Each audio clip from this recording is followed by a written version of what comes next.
The time to do what makes your soul feel happy. And for me, when my self-care is on point, all is right with the world. You're struggling because your self-care ain't right. So let me give you the ultimate guide to help you improve your self-care.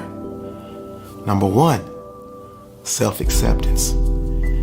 You gotta accept yourself for who you are, flaws and all. I know we all have insecurities, we're all self-conscious, but God made you the way you are. And that doesn't mean you don't want to try to get better. Work on your personal development, that's all fine. But you have to accept you as you are at this moment in time. You're imperfectly perfect, and I don't care what they say. I love you just the way you are. I need you to do the same thing for yourself. Number two, self-awareness. You gotta know what makes you tick. You gotta know what makes you smile, makes you feel good, makes you sad. That way you can avoid those toxic situations, those toxic environments, and tell them, nah, I've been there before. When I go there, I may have a little fun, but in the long run, I don't feel good. But when I do that, it's all smiles and I feel proud of myself for getting that job done. Number three, self-control. You gotta know how to stop yourself from losing your mind in a situation. I know for me, I use that 10-4 method. Whenever somebody hits that trigger, because people who hit that trigger point, I always take 10 seconds, forward think, see the worst thing that can happen, and I make the right decision. Self-control. Number four, self-confidence, self-belief. You gotta believe in yourself. You got a goal, you got a dream, you got to believe it can happen. Everybody that's successful around you, they're human beings just like you. They're not Martians, they're not ghosts, they're not goblins. They went through the same difficult process and they can tell you some stories, but they believed in themselves. So when they fell down, they picked themselves back up, and I need you to do the exact same thing. Believe in you. Number five, self-discipline. You got to be strong enough to stop yourself from doing things that you don't need to be doing.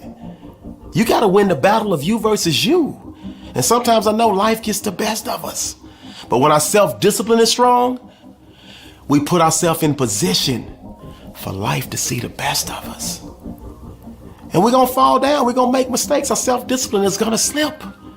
But that's when you need number six, self-forgiveness.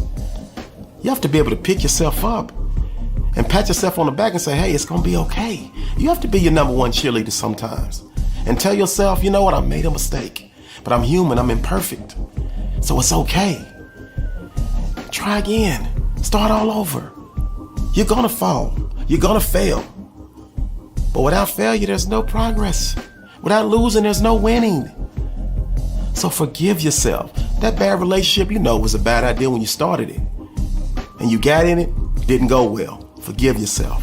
That situation, bad from the start. Forgive yourself. Self-forgiveness is a major key to your ultimate self-care. So practice it each and every time and never quit, never give up. Just start all over again. If you fall off the wagon, try again and keep trying until you get it right. Number seven, last but not least, self-love. Love you some you.